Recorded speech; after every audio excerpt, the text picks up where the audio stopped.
Hi hello welcome back to channel study with music. അപ്പോൾ നമ്മുടെ ഇന്നത്തെ വീഡിയോ എന്ന് വെച്ച് കഴിഞ്ഞാൽ ബയോളജി എക്സാമിൻ്റെ ഒരു അനാലിസിസ് ആണ്, അല്ലെ ഒരു റിവ്യൂ ആണ്. അപ്പം നിങ്ങൾ എങ്ങനെ ഉണ്ടായിരുന്നു എന്നുള്ളതൊക്കെ കമൻറ്റ് ചെയ്യാം കേട്ടോ. അപ്പോൾ ഞാൻ എൻ്റെ കാര്യം പറയാം. ബോട്ടണി എനിക്ക് കുറച്ച് ബുദ്ധിമുട്ടായിരുന്നു എന്ന് പറഞ്ഞാൽ ടഫ് എന്നല്ല, ഒരു മീഡിയം ലെവലായിരുന്നു. പക്ഷേ സുവോളജി അത്യാവശ്യം ഈസി ആയിട്ട് എഴുതാൻ പറ്റി. ബോട്ടണിയിലെ കാര്യം പറയുവാണെങ്കിൽ ഫസ്റ്റ് എൻ്റെ ആൻസർ 8 ന്യൂക്ലിയൈ 7 സെൽ, അത് നമ്മുടെ first sexual reproduction in flowering plants എന്നുള്ള ചാപ്റ്റർ തന്നെ ഉള്ളതാണ്. സെക്കൻഡ് ആണെങ്കിൽ എത്തിഡിയം ബ്രോമൈഡ് എന്നാണ്. പിന്നെ തേർഡ് ടോട്ടിപ്പോട്ടസി, അതെങ്ങനെയാണെന്ന് തോന്നുന്നു പ്രൊണൗൺസ് ചെയ്യുന്നത്.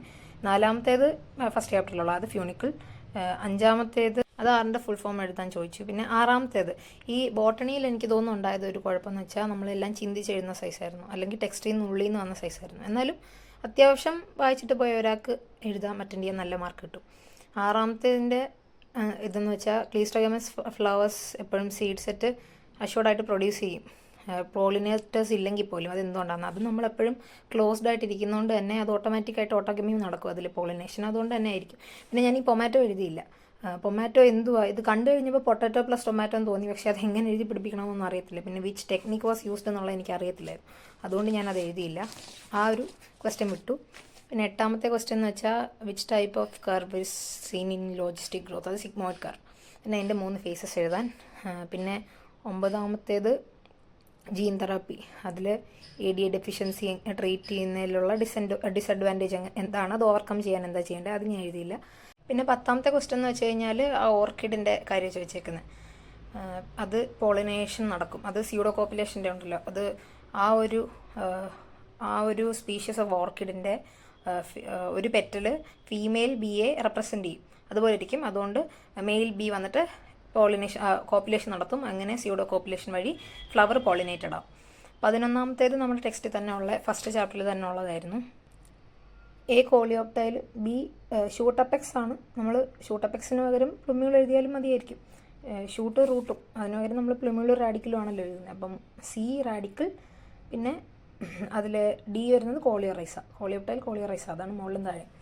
പിന്നെ 12ാമത്തേത് മൈക്രോ ഇഞ്ചക്ഷനും ബയോലിസ്റ്റിക്സ്. അത് മൈക്രോ ഇഞ്ചക്ഷൻ എന്ന് പറഞ്ഞു കഴിഞ്ഞാൽ ആ ജീൻസിനെ ഡയറക്റ്റായിട്ട് ഇഞ്ചെക്ട് ചെയ്യുന്നത്. ബയോലിസ്റ്റിക്സ് എന്ന് പറഞ്ഞാൽ അത് ഒരു ടങ്സ്റ്റനും ഗോൾഡും പോലത്തെ ഒരു മെറ്റീരിയൽസ് ഒക്കെ കൊണ്ട് എന്ത് ചെയ്യുന്നത്, കൊളൈഡ് അല്ലെങ്കിൽ ബൊമ്പാഡ് ചെയ്യിപ്പിക്കുന്നത്, അതാണ് ബയോലിസ്റ്റിക്സ് എന്ന് പറയുന്നത്. പിന്നെ 13ാമത്തേത് ബ്രൂഡ് പാരസിറ്റിസം, അത് നമ്മുടെ കാക്കയുടെയും കുയിലിൻ്റെ കാര്യം. മറ്റൊരു പാരസിറ്റിക് ആയിട്ടുള്ള ആ ബേർഡ് വന്നിട്ട് ഹോസ്റ്റിൻ്റെ കൂട്ടിൽ മുട്ടയിടുക, എന്നിട്ട് ഹോസ്റ്റ് തന്നെ അതിൻ്റെ കുട്ടികളെ വളർത്തും എന്ന് പറഞ്ഞാൽ വളർത്തുന്നല്ല, മുട്ട വിരിക്കും. പിന്നെ 14th ക്വസ്റ്റ്യൻ അത്ര പാടല്ലായിരുന്നു. എക്സോന്യൂക്ലിയസ് 2 എൻഡിൽ കട്ട് ചെയ്യുന്നത്, എൻഡോന്യൂക്ലിയസ് അകത്ത് ഏതെങ്കിലും ഒരു 2 പോയിന്റ് കട്ട് ചെയ്യുന്നത്, DNA ലിഗേസ് 2 ജോയിൻ ചെയ്യാൻ, പിന്നെ ടാഗ് പോളിമറൈസ് തെർമോസ്റ്റേബിൾ എൻസൈം. പിന്നെ അടുത്തതെന്ന് വെച്ചാൽ name and uses of 2 biological products produced by transgenic animals. അപ്പോൾ ട്രാൻസ്ജനിക് ആനിമൽസ് അവിടെ മൈസൊക്കെ ആയിരുന്നു എഴുതണ്ടേ, അപ്പോൾ ഞാനത് മൈസ് അല്ല എഴുതിയേക്കുന്നത്. അപ്പോൾ എനിക്ക് പെട്ടെന്ന് ഓർമ്മ വന്നില്ല, അതുകൊണ്ട് ഞാൻ എൻ്റെ അത് തെറ്റാണ്. 16. പിന്നെ തെറ്റാണെന്ന് ചോദിച്ചാൽ ഞാനല്ലേ കൗവിൻ്റെ കാര്യമൊക്കെ എഴുതിയിട്ടുണ്ട്, ഇൻസുലിൻ പ്രൊഡ്യൂസിങ്ങിൻ്റെ, അത് എന്തുവാണെന്ന് എനിക്ക് അറിയത്തില്ല, നോക്കണം.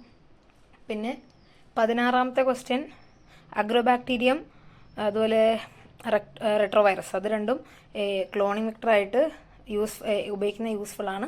ഹൗ, അതെനിക്ക് തോന്നുന്നു മറ്റേ റെട്രോവൈറസും അതുപോലെ ഈ ബാക്ടീരിയ എന്ന് പറഞ്ഞാൽ ബാക്ടീരിയ ബൈനറി ഫിഷൻ വഴി പെട്ടെന്ന് മൾട്ടിപ്ലിക്കേറ്റ് ചെയ്യും. അതുപോലെ റെട്രോവൈറസ് ആണെങ്കിലും RNA അൺസ്റ്റേബിൾ ആയതുകൊണ്ട് പെട്ടെന്ന് ഇങ്ങനെ മൾട്ടിപ്ലൈ ചെയ്തുകൊണ്ടിരിക്കും. അതുകൊണ്ട് തന്നെ ഇഷ്ടംപോലെ പ്രോഡക്റ്റ് ഉണ്ടാകാൻ സഹായിക്കും. അതായിരിക്കും അവിടെ ഉദ്ദേശിച്ചത്, എനിക്കങ്ങനെ തോന്നി, ഞാനങ്ങനെ എഴുതി. പിന്നെ 17ാമത്തേത് ഞാൻ എഴുതിയില്ല. 18ാമത്തേത് ഡിഫറെൻറ്റ് ഏജ് ഗ്രൂപ്പ്സ്, അത് പ്രീ റീപ്രൊഡക്റ്റീവ് പോസ്റ്റ് റീപ്രൊഡക്റ്റീവ്. പിന്നെ different type of age pyramid ചോദിച്ചിട്ടുണ്ട്. അത് ആ 3 ഏജ് പിരമിഡുകളുടെ പേരുണ്ട്, സ്റ്റേബിൾ, ഡിക്ലൈനിങ്, അതുപോലെ എക്സ്പാൻഡിങ്. അപ്പോൾ ഈ 3 അവിടെ എഴുതേണ്ടത്. അതും വലിയ കുഴപ്പമില്ലായിരുന്നു. പിന്നെ 19ാമത്തേത് ആർട്ടിഫിഷ്യൽ ഹൈബ്രിഡൈസേഷൻ്റെ സ്ഥിരം ചോദിക്കുന്ന ക്വസ്റ്റ്യനിലെ ഈ മാസ്കുലേഷൻ, ബാഗിങ്, അതുപോലെ dusting of artificial dusting of pollen grain, പിന്നെ റീബാഗിങ്. പിന്നെ 20ാമത്തേത് ഞാൻ ജെൽ ഇലക്ട്രോഫോറസിസ് എഴുതിയത്. അപ്പം എനിക്കൊരു സംശയം ഉണ്ടായിരുന്നു, പക്ഷേ ഇവിടെ വന്ന് ടെക്സ്റ്റ് നോക്കിയപ്പം ഐസൊലേഷൻ്റെ അവിടെ ജെൽ ഇലക്ട്രോഫോറസിസിനെ പറ്റിയിട്ട് എഴുതിയിട്ടുണ്ട്. അപ്പം അത് തന്നെ ആയിരിക്കും, ഞാനത് എന്തായാലും എഴുതിയേക്കുന്നത്. അപ്പോൾ ബോട്ടണി എത്രയേ ഉള്ളൂ. ബോട്ടണി എനിക്ക് തോന്നുന്നു കൂടുതലായിട്ടും ഓർഗാനിസം ആൻഡ് പോപ്പുലേഷനും അതുപോലെ സെക്ഷൽ റീപ്രൊഡക്ഷൻ ഇൻ ഫ്ലവറിംഗ് പ്ലാന്റ്സും അതിൽ നിന്ന് വന്നിട്ടുണ്ട്. ബയോടെക്നോളജിയിൽ നിന്ന് കമ്പാരിറ്റീവ്ലി കുറവാന്ന് തോന്നുന്നു. പിന്നെ സുവോളജിയിലാണെങ്കിൽ ഫസ്റ്റ് ചാപ്റ്റർ മറ്റേ ഇൻഡസ്ട്രിയൽ മെലനൈസേഷൻ അതിൻ്റെ ആ ഒരു മോത്തിൻ്റെ കാര്യമൊക്കെ ചോദിച്ചേക്കുന്നത്. രണ്ടാമത്തേത് ഞാൻ എഴുതിയില്ല. പിന്നെ മൂന്നാമത്തേത് ഹീമോഫീലിയ, കാരണം ബാക്കിയെല്ലാം ക്രോമസോമൽ ഡിസോർഡേഴ്സും ഇത് മാത്രം മെൻഡേലിയൻ ഡിസോർഡറുമാണ്. നാലാമത്തേത് ഇൻകംപ്ലീറ്റ് ഡോമിനൻസ്. പിന്നെ അഞ്ചാമത്തേത് 3 എണ്ണമെന്ന് എടുത്ത് പറഞ്ഞേക്കുന്നതുകൊണ്ട് മനസ്സിലായി, ഇല്ലെങ്കിൽ പ്രോക്യാരിയോട്ട് യൂക്യാരിയോട്ട് തമ്മിൽ എനിക്ക് തിരിഞ്ഞു പോയനെ. മൂന്നാമത്തേത് mRNA tRNA rRNA, ഇതിലേതെങ്കിലും 2 എണ്ണം എഴുതിയാൽ മതി. ഞാൻ പക്ഷേ 3 എഴുതി വെച്ചു. ആറാമത്തേത് ആ ഡയഗ്രാം റെപ്രസെൻറ്റ് ചെയ്യുന്നത് സെൻട്രൽ ഡോഗ്മ. പിന്നെ പ്രോസസ്സ് എന്ന് പറയുന്നത് ട്രാൻസ്ക്രിപ്ഷൻ, DNA ടു mRNA അല്ലേ, അപ്പോൾ അത് transcription, RNA to protein translation. ഏഴാമത്തേത് എയ്ഡ്സിൻ്റെത് ടെസ്റ്റ് എലിസ. പിന്നെ 7ൻ്റെ B എന്ന് പറയുന്നത് ടൈഫോയിഡ്. ഇനി എട്ടാമത്തേതിൻ്റെ മീറ്റിംഗ് ബിറ്റ്വീൻ റിലേറ്റീവ്സ്, ഞാനത് മീറ്റിംഗ് എമംഗ് റിലേറ്റീവ്സ് എന്ന് എഴുതി, 2 തന്നെ. പിന്നെ B അത് ഒരു സംശയം വന്നതെന്ന് വെച്ചാൽ നമ്മുടെ ടെക്സ്റ്റിൽ അത് ഫീമെയിൽ മാത്രം കൊടുത്തിട്ടുണ്ട്, അതുപോലെ അഫക്റ്റഡ് ഇൻഡിവിജ്വൽസ് കൊടുത്തിട്ടുണ്ട്. അപ്പം ഞാൻ അഫക്റ്റഡ് ഫീമെയിൽ എന്നാണ് എഴുതിയത്. അഫക്റ്റഡ് ഫീമെയിൽ എന്ന് പറഞ്ഞിട്ട് പ്രത്യേകം കൊടുത്തിട്ടില്ല. അതേസമയം അഫക്റ്റഡ് ഇൻഡിവിജ്വൽസ് എന്ന് പറഞ്ഞ് 3 എണ്ണം കൊടുത്തിട്ടുണ്ട്. അപ്പോൾ ഞാൻ അഫക്റ്റഡ് ആയി എഴുതിയത്, അതോ ഇനി മറ്റേതാണോ എഴുതേണ്ടതെന്ന് അറിയത്തില്ല. പക്ഷേ അഫക്റ്റഡ് ആണെന്ന് തോന്നുന്നു, ഡാർക്കൻ ചെയ്തേക്കുന്നതുകൊണ്ട് തന്നെ. പിന്നെ 9ാമത്തേത് ലേഡിക് സെൽസ് ആൻഡ്രോജൻ പ്രൊഡ്യൂസ് ചെയ്യുന്നു. Corpus luteum, progesterone, acrosome, hydrolytic enzymes ഉണ്ട്. ഫീറ്റൽ ഇജക്ഷൻ റിഫ്ലക്സിൽ ഓക്സിറ്റോസിൻ. 10ാമത്തേത് STI പ്രിവെൻറ്റ് ചെയ്യാനുള്ളതൊക്കെ അതിനകത്തുണ്ട്. പിന്നെ എന്താണ് STI, അതും നമ്മുടെ ഇതിനകത്തുള്ളതാണ്, ടെക്സ്റ്റിലുള്ളതാണ്. 11ാമത്തേത് MTP, ICSI, ZIFT, ART, അതും നമുക്ക് മിക്കവാറും ചോദിക്കുന്ന എക്സ്പാൻഷൻസാണ്. പിന്നെ 12ാമത്തെ ക്വസ്റ്റിൻ്റെ ഞാൻ ആപ്പിളിൽ എഴുതിയത്, പക്ഷേ അത് ഇസ്തമസാണ്. ഇസ്തമസ്, B ഇൻഫണ്ടിബുലം, പിന്നെ C ഓവറി. പിന്നെ ഫെർട്ടിലൈസേഷൻ എവിടെയാണ് ഒക്യൂർ ചെയ്യുന്നതെന്ന് വെച്ചാൽ അത് ആംപുലറി ഇസ്തമിക് ജംഗ്ഷൻ. പിന്നെ ഈ 13ാമത്തെ ക്വസ്റ്റിനും അതുപോലെ തന്നെ നമ്മുടെ ആ ഒരു ചാപ്റ്റർ ഉണ്ടല്ലോ, മോളിക്കുലർ ബേസിസ്, അതിനകത്തുള്ളതാണ്. അത് നമ്മളങ്ങനെ ശ്രദ്ധിക്കാത്തൊരു ഭാഗമാണ്. പക്ഷെ ഞാൻ അത് ഇന്നലെ നോക്കിയായിരുന്നു, പക്ഷെ അവിടെ ചെന്നിരുന്നപ്പോൾ മറന്നുപോയി. അതുകൊണ്ട് 13ാമത്തെ ഞാൻ അറ്റൻഡ് ചെയ്തില്ല. 14ാമത്തേത് ഹോമോലോഗസ് അനലോഗസ് സ്ഥിരം ചോദിക്കുന്നത്. 15ാമത്തേത് ട്യൂബെക്ടമി, പിന്നെ സഹേലിയ ഓറൽ കോൺട്രാസെപ്റ്റീവ. പിന്നെ 16ാമത്തേത് ഞാൻ എഴുതിയില്ല. 17 ഹാർഡി വീൻബർഗ് ഇക്വേഷൻ, അത് നമ്മൾ p² + 2pq + q² = 1 എന്നോ അല്ലെങ്കിൽ p + q the whole square = 1 എന്നോ എഴുതിയാൽ മതിയായിരിക്കും. പിന്നെ B അതിൻ്റെ 5 ഫാക്ടേഴ്സ് ഉണ്ട്, അതിൽ 4 ഫാക്ടേഴ്സ് എഴുതിയാൽ മതി. Gene migration or gene flow, പിന്നെ mutation, natural selection, genetic recombination, genetic drift, അതൊക്കെ എഴുതിയാൽ മതി. 18ാമത്തേത് അമീബിക് ഡിസെൻട്രി. അമീബിക് ഡിസെൻട്രി അല്ലെങ്കിൽ അമീബിയോസിസ് എന്ന് എഴുതിയാലും മതി. പിന്നെ അതിൻ്റെ ഡിസീസ് ആദ്യം ആ ഡിസീസ് എഴുതേണ്ടത്. പിന്നെ പാത്തജൻ എഴുതേണ്ടത് എൻഡമീബ ഹിസ്റ്റോലിറ്റിക്ക. പിന്നെ മോഡ് ഓഫ് ട്രാൻസ്മിഷൻ, അത് ഹൗസ് ഫ്ലൈയുടെ കാര്യമൊക്കെ ഞാൻ എഴുതിയിട്ടുണ്ട്. പിന്നെ അത് ഇൻഫെക്റ്റഡ് പേഴ്സണിൻ്റെ ഫുഡ് ആൻഡ് ഫുഡ് പ്രൊഡക്ട്സ് വഴിയൊക്കെയാണ്, അത് കണ്ടാമിനേറ്റഡ് ആകുമ്പം അങ്ങനെയാണ് ട്രാൻസ്മിറ്റ് ചെയ്യുന്നത്. പിന്നെ അടുത്തത് ലാക്ക് ഓഫ് പ്രോണിൻ്റെ ആ ഒരു ആബ്സെൻസും പ്രസൻസിൻ്റെയും കാണിച്ചിട്ടുണ്ട്. പിന്നെ what does P, I and O in diagram represent.